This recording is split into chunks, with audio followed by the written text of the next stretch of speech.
go to they used to call it Juiceniga, and one of the oldest, if not the oldest in the Western world. Went there, and we were the only Hebrews. And the minister, Lemus, would stop to make comments about the black Jew in the midst. And so my father walked out, and that was the beginning of my end of Judaism. And so those things led until at the university I wrote. I then realized that I had to write something about myself and my people. And in 1939 I wrote, "We the Black Jews." For somehow I still felt necessary to be tied to a Jewish experience. But then as I start my travel, went to Cuba to graduate school and to Spain to graduate school, I then realized that my problem was not being Jewish, and that and it was the last thing for me. So I severed that relationship and start to deal with African people as a group rather than as Christian, Muslim, Jewish, or anything like that.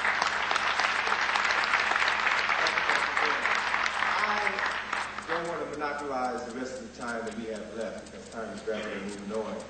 What I would like to do at this point in time is to ask those of you who have questions to line up behind either one of the two microphones that we have here, and we like to take your questions in an orderly manner, and so that we can try to facilitate as many people as possible. I would like for you to, I know it's difficult, but I would like for you to keep your questions brief, and if you can, ask questions.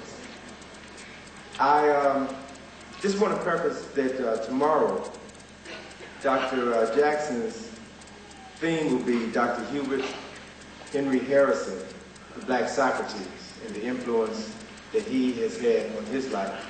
Dr. Clarke will talk about the history of the search for African history and those individuals who were responsible for establishing a legacy that he was able to pick up and pass on to us. So this is truly, in essence, symbolically, a relay race. For those of 100 or so years ago, did the research, documented it, passed it on. Dr. Clarke, Dr. Ben, Dr. Jackson picked up the baton, ran the race. They're now passing it on to the next generation. So it's our responsibility to keep the interest in the information alive so that we can pass it on to our children and see liberation very soon. Come out and just share some spiritual words with us very briefly before we go to your question. Right, you know what the male rabbit said to the female rabbit? You will add to my happiness when you learn to multiply. You have so multiplied and you so added to my happiness. But on a very serious note, I would hope that we take this serious undertaking to be that of seriousness. We cannot go on with this session without having remembered and to acknowledge one of our elders, Brother Chancellor Williams. Amen. Brother Chancellor,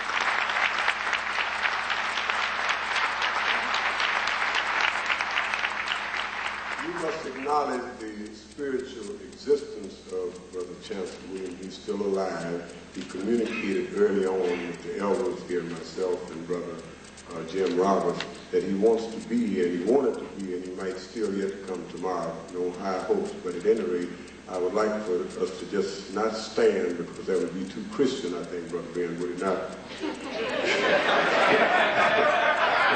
No self-indulgent stretch, but at any rate, just for about a half minute of silence, and don't bow your head, don't close your eyes, but just look up and think about Brother Chancellor Williams, that he's right here with us. Thank you.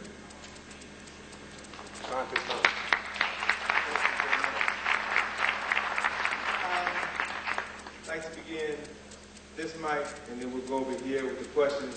And please direct your questions to a specific individual and try to keep them brief. Brother? Yes, I just want to be very brief.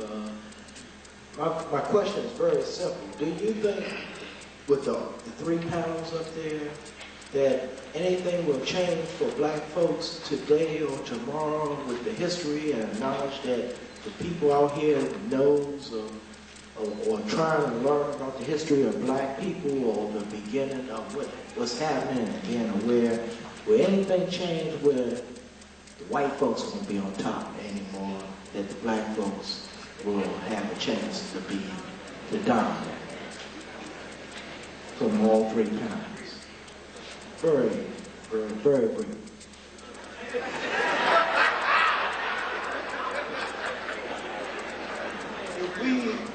If we did what we supposed to do, if we united African people and stopped all the infighting among ourselves, learn to take care of ourselves, create an economic system by feeding ourselves and housing ourselves and educating ourselves, we wouldn't have to worry about what white people have to do.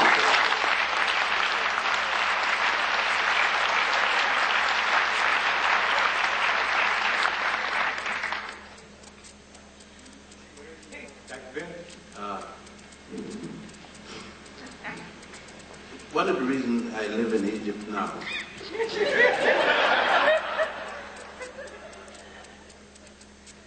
when I was in my father's house, even when I was married, my father told me when I had to come home, and I had a key which was his. Of course, in our culture, I couldn't leave my father's house, married or not. I had to be with my family. But when I left my family house and went elsewhere, I come home when I wanted. A slave in a master's house cannot be independent. That's right.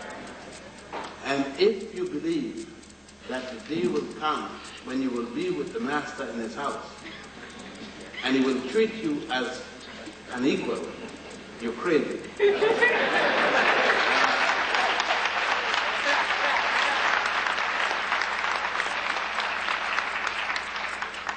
You will either have to kill him or he will kill you. You either have to develop a lateral movement or vertical movement if you have to be with him. Keep him centered on one thing. Your God, your wife, and your family must be yours. If you cross over, he's supposed to kill you.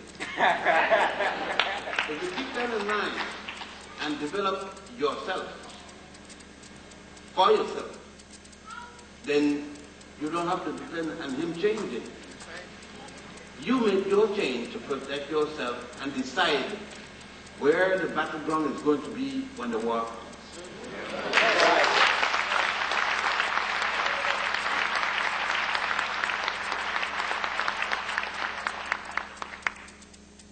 Brother Jackson, would you like to respond? I'd like to say a few words. The only way you can deal with white people is to be able to kill them.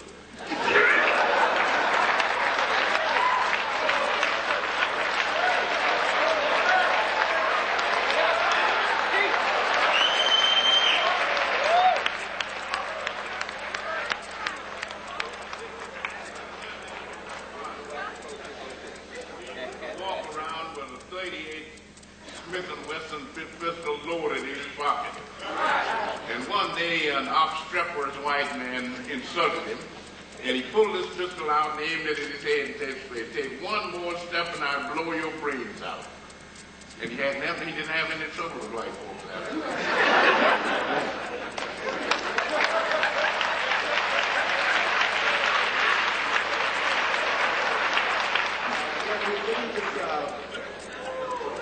Let me ask those people who are in line to ask questions. I guess, in all fairness to everybody who's in line, if you can direct the question to one individual, that would help to expedite the process. So please go. Yes, thank you.